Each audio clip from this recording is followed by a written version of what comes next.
Welcome to the Lunchtime broadcast, where we highlight the news making waves, ranging from current affairs to community stories, sports and economic news.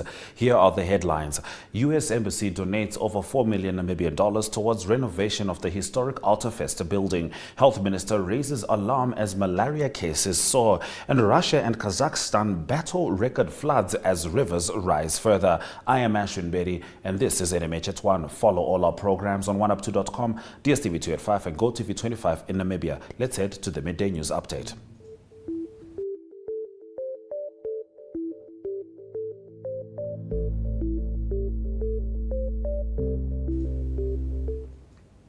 Now, getting into the midday news update, changes in regulations of all cross-border electronic fund transfer payments between Namibia and the rest of the countries in the Common Monetary Area, which was supposed to become effective next week, have been postponed until 16 September this year. Therefore, the current process of initiating cross-border payments remains unchanged. Bank Windhoek said in a notice. Now, this decision is part of a CMA regulatory adjustments to enhance the efficiency and security of cross-border financial transaction. The CMA consists of Namibia, Eswatini, Lesotho, and South Africa. Now, Visual News highlights local stories from across Namibia right after the break.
The U.S. ambassador to Namibia, Randy Berry, announced the donation of $250,000 equivalent to just over $4 million Namibian to the Namibia Craft Center for the renovation and repurposing of the historic Alta Festa building.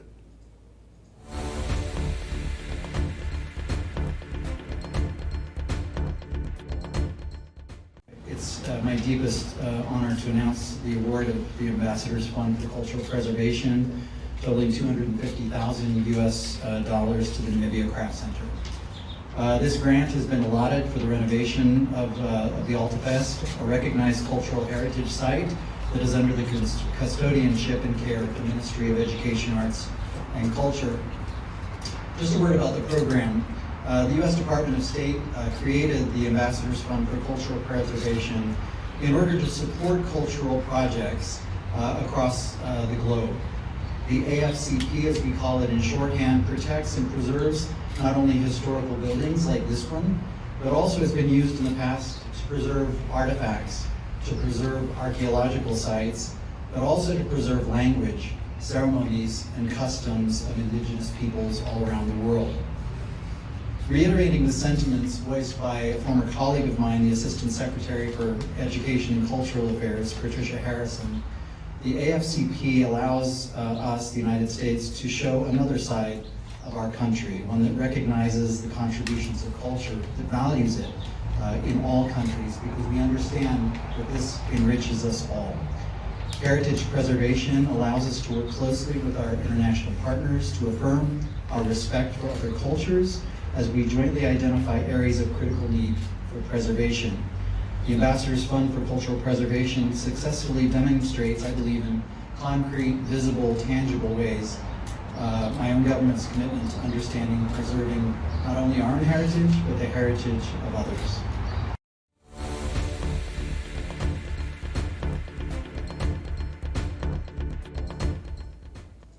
After the break, we'll get into the newspaper review on NMH at 1.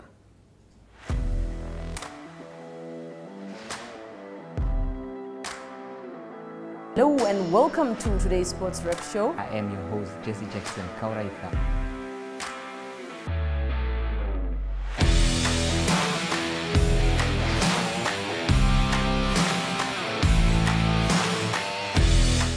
replay Namibia, who had won the toss for the first time on this tour. Good day everyone, time for international sports news, starting off with tennis news both on the WTA for women's and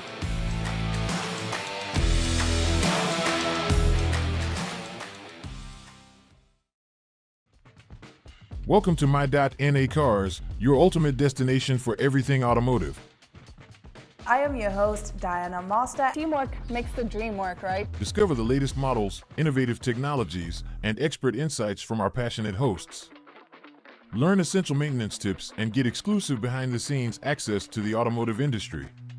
Don't miss My.NA Cars on NTV every Thursday at 2100 hours. Tune in and ignite your passion for automobiles.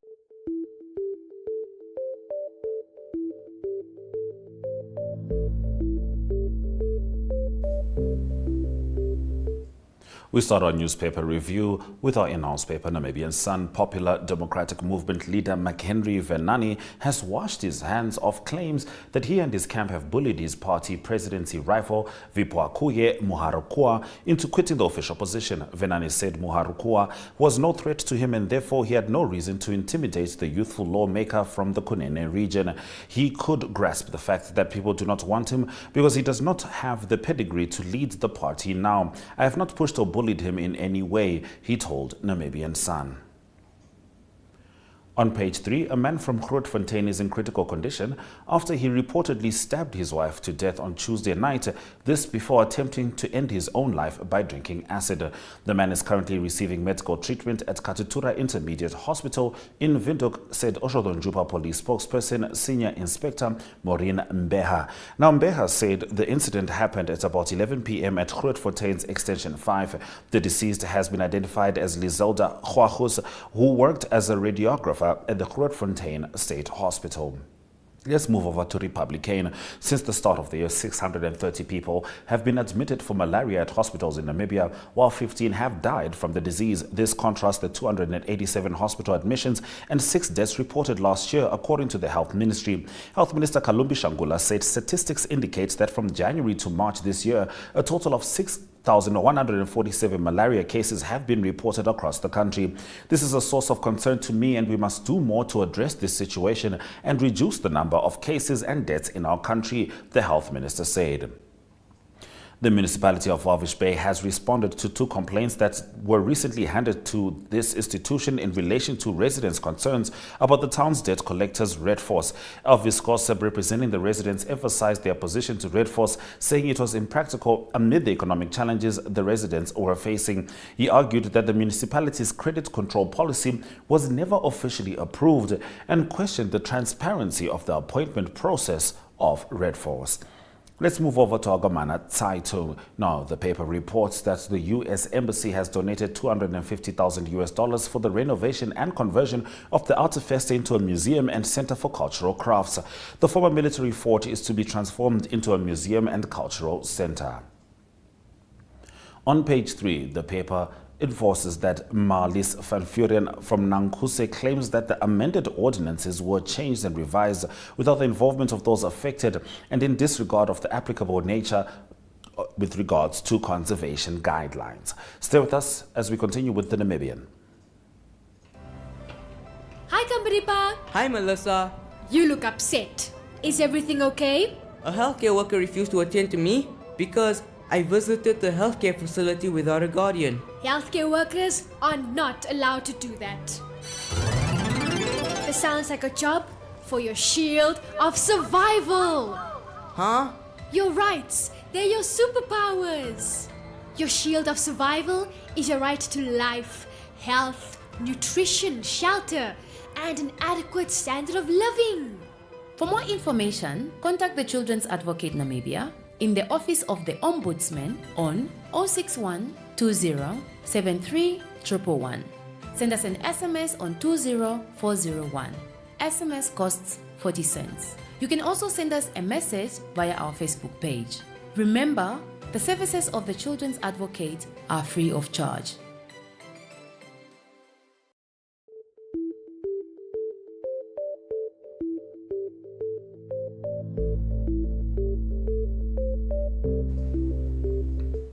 We continue with the Namibian newspaper. Amid a wave of violence that has seen 4 women allegedly killed in crimes of passion, traditional leaders say that young people should stay in touch with their traditional beliefs, norms and culture, which are hinged on a solid foundation of love, respect and care for each other. They say this formula creates harmony in society, primarily in relationships, and curbs gender-based violence, as reported on the front page of the paper. Now, the government is still clueless on how much was spent to finance President Hage Geingoob's funeral proceedings. Dr. Hage Geingob died on 4 February this year and was buried on the 25th of February. However, a month down the line, the government is yet to determine the total expenses incurred for the memorial and funeral ceremonies, while various companies continue to submit invoices for their services. Let's talk New Era. According to the paper, the editorial independence of state-funded media entities has come under scrutiny in the National Assembly this week. This after lawmakers questioned whether the parastatals are entirely free, despite receiving substantial subsidies from the public purse. Parliamentarians also questioned why institutions like New Era Publication Corporation, the Namibia Press Agency, as well as the Namibian Broadcasting Corporation do not generate income for themselves. This comes after a budget motivation from the Information Ministry that allocates over 27 million Namibian dollars to New Era and NMH. Now over 300 million to NBC as well. The amounts for NAMPA and New Era are more than double what the entities received in 2022 as well as previous years. Workers at Kunene Building Supplies have been threatened with dismissal, and 2 were already suspended yesterday. This came after they downed tools on Monday morning to express their dissatisfaction after appeals for increased pay and better working conditions fell on deaf ears. The workers are demanding a salary increment, ablution facilities at the quarry, service allowances, pensions, and a conducive and safe working environment. The workers, wearing blue overalls and picketing outside KBS mining site on the B1 Road south of Windhoek, demanded 20% salary increase, while the employer is offering 6.5% as an offer that they refuse to take. Now, the workers further revealed that apart from the salary, there is no medical aid, no overtime, no pension, and they haven't had an increase in over 5 years. Let's look at Market Watch. Namibia's ability to produce green hydrogen at affordable levels and at the envisaged quantities has been cast into doubt owing to the intended scale of envisaged projects being earmarked by government. The risk factors are contained within a country report on Namibia and detail limiting factors that may hamper its green hydrogen ambitions. The report, authored by Africa Maval and German Federal Institute for Geosciences and Natural Resources, also highlights Namibia's low workforce as a limiting factor in delivering on the projects anticipated. Namibia's green hydrogen energy strategy targets production of 10 to 12 million tons per annum, while annual targeted production of hydrogen has been set at 300,000 tons per year. Now, the Namibia Deposit Guarantee Authority outlines the authority's strategic outlook for years 2024 and 2025. More on this after the break. Neo Paints has established a 67-year Namibian legacy, creating personalized paint solutions that blend quality and innovation for the Namibian people. We pride ourselves in being a 100% Namibian-owned company, investing in our country and our people by employing and empowering true Namibians. With every brushstroke, Neo Paints commits to our quality guarantee and always delivering a coat of excellence. At Neo Paints, we always stay true to our country. We are as Namibian as you.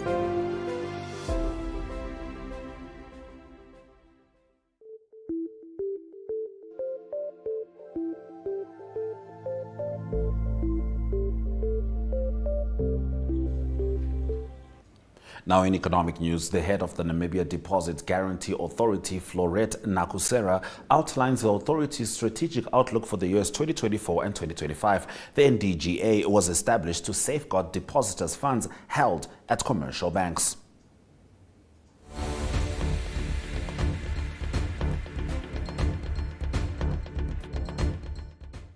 That is what we told ourselves within these 3 years that we need to do.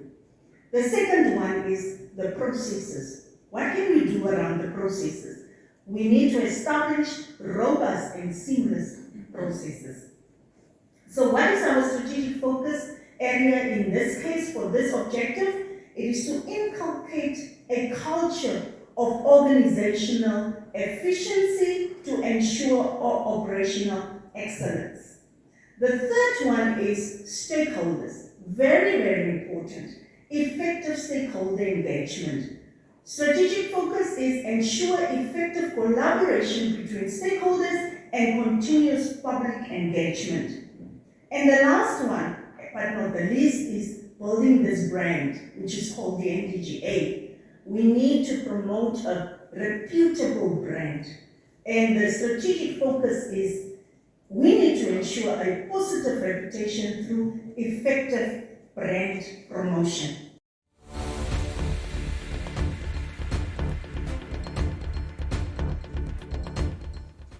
Now, Mali's junta has issued a decree halting all political party activities. Stay with us as we head into news from Africa.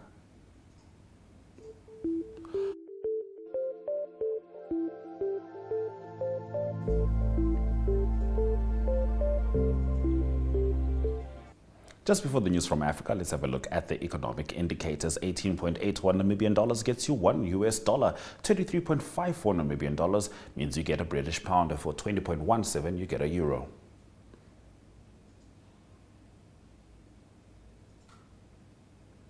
First Rand Namibia Limited stocks are down minus 0.50%. Namibia Asset Management Limited maintained its value, whilst Letsego and NBL increased, and they are in the green. Overall index closed down 1,534.60 points. Looking at commodities, gold and platinum are in the green with upticks of plus 0.01% and plus 0.54% respectively, whilst copper and Brent crude oil could be performing better. As I said, Mali's junta has issued a decree halting all political party activities. More on this shortly.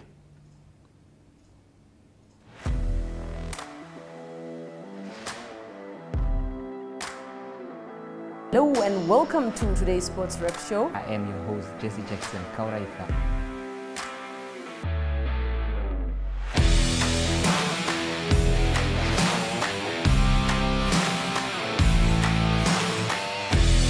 In replay, Namibia, who had won the toss for the first time on this tour. Good day everyone, time for international sports news, starting off with tennis news, both on the WTA for women's and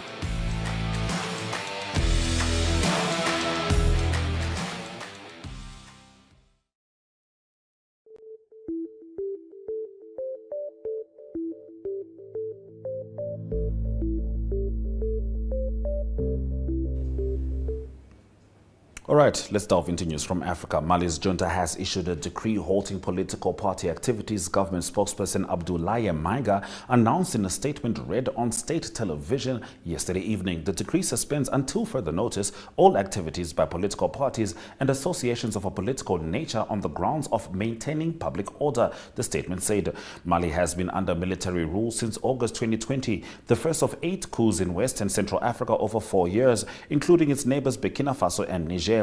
Mali's current junta seized power in a second coup in 2021 and later promised to restore civilian rule by March this year following elections in February. However, the junta said in September last year that it would indefinitely postpone February elections for technical reasons, sparking outrage among political groups.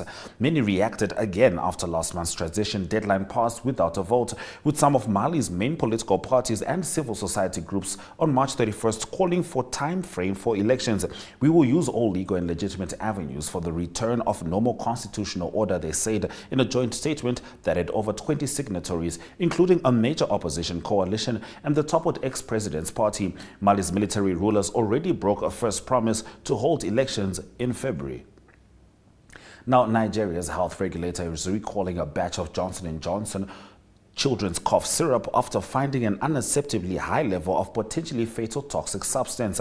Now, laboratory tests on Benylin Pediatric showed a high level of diethylene glycol, which has been linked to the deaths of dozens of children in Gambia, Uzbekistan, and Cameroon since 2022 in one of the world's worst waves of poisoning from oral medication. The syrup is used to treat cough and congestion-related symptoms, hay fever, and other allergic reactions in children aged 2 to 12. Nigeria's National Agency Agency for Food and Drug Administration and Control said in a notice on its website. Laboratory analysis conducted on the product showed that it contains an unacceptable high level of diethylene glycol and was found to cause acute oral toxicity in laboratory animals. Now, human consumption of the substance could cause symptoms like abdominal pain, vomiting, headaches, and acute kidney injury that may result in death, the regulator added. Now, the batch being recalled was made in South Africa in May 2021 with an expiration date of April this year. The regulator urged those with bottles from the batch to discontinue use or sale and submit them to the nearest office. Stay with us as we speak Russia in international news. Hallo Namibia, ons is by die kus en ons is lus. By the Easter shot. Okay. Okay, so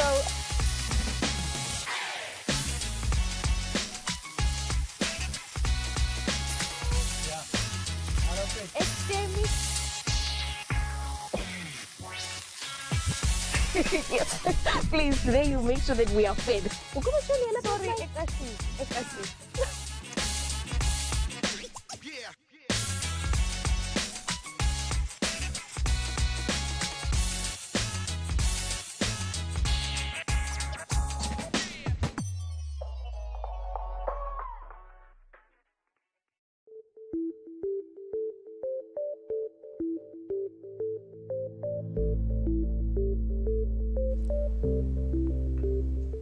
In international news, the Russian city of Orenburg battled rising water levels today after major rivers across Russia and Kazakhstan burst their banks in the worst flooding seen in the areas in nearly a century.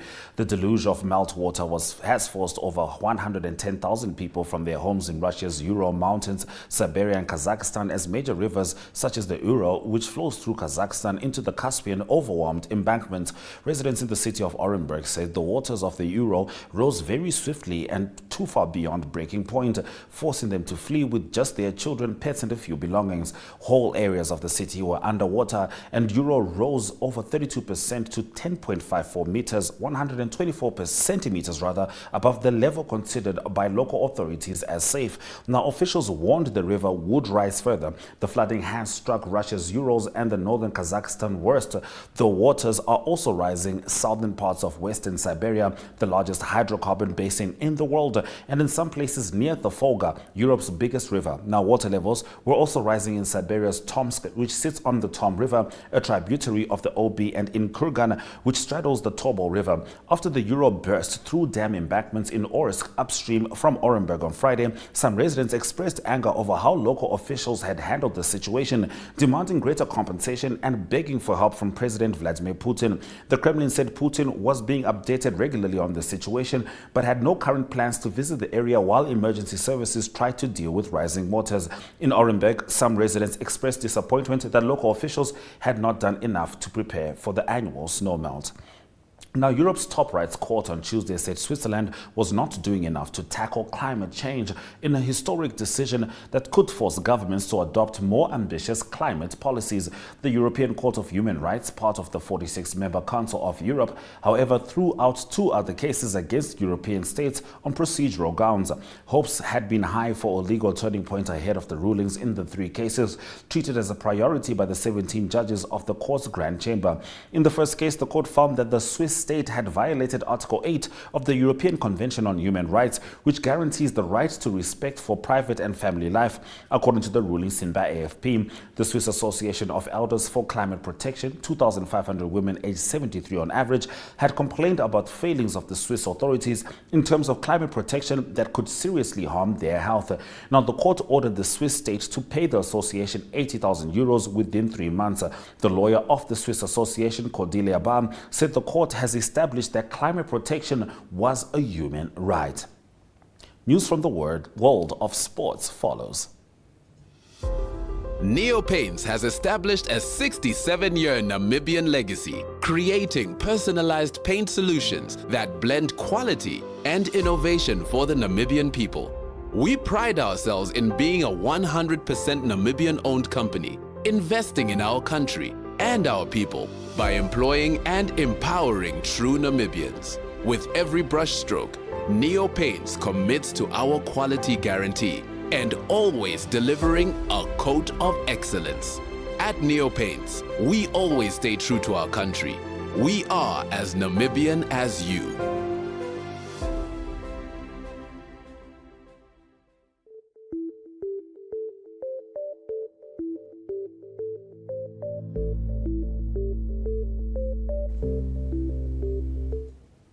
Now, for the first time in years, the two coastal rugby clubs, Simone Storm Dolphin and FNB Kudus, will take each other on in a derby. Dolphins have made a welcome return to the Namibian Rugby Union Premier League this year.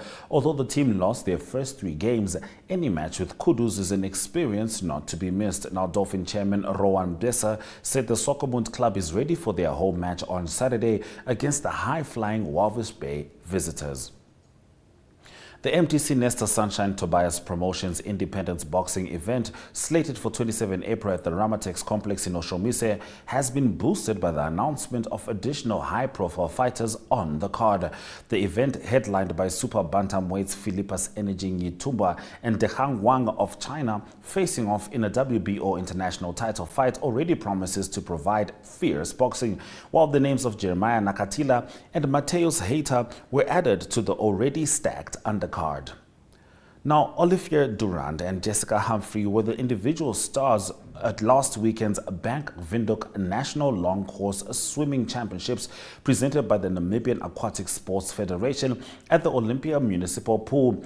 The pair was named Senior Victor and Victrix Lodorium shortly after their return from recently representing the country at the FINA World Championship in Qatar, followed by African Games in Ghana, where Humphrey won a bronze medal in the 200 backstroke, while 16-year-old Durand left his mark by improving 4 national age group records for boys 15 to 16. It was Humphrey, 15, who delivered the top 2 individual performances of the 4-day championship.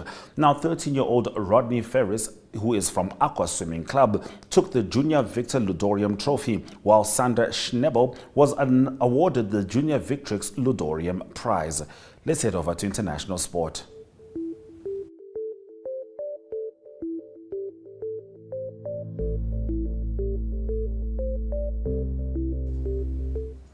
Now, Daniil Medvedev got his clay court season off to a winning start by beating Gael Monfils 6-2, 6-4 at the Monte Carlo Masters, and the Russian said his victory in Rome last year has given him belief he can win any tournament on the surface. Hard-court specialist Medvedev won his first title on clay by beating Holger Rune in the Rome final, though that victory was immediately followed by a first-round exit at the French Open.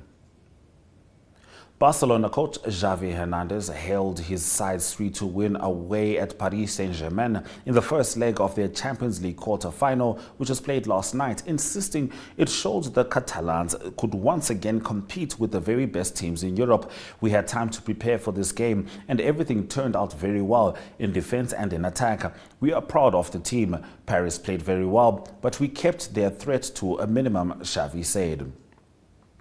Antoine Griezmann said Atletico Madrid will have to suffer at Borussia Dortmund to reach the Champions League semi-finals.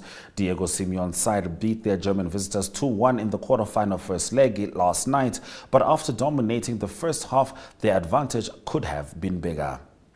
Now, if you're just joining us, this is NMH at 1, and we'll get into the highlights from the broadcast shortly.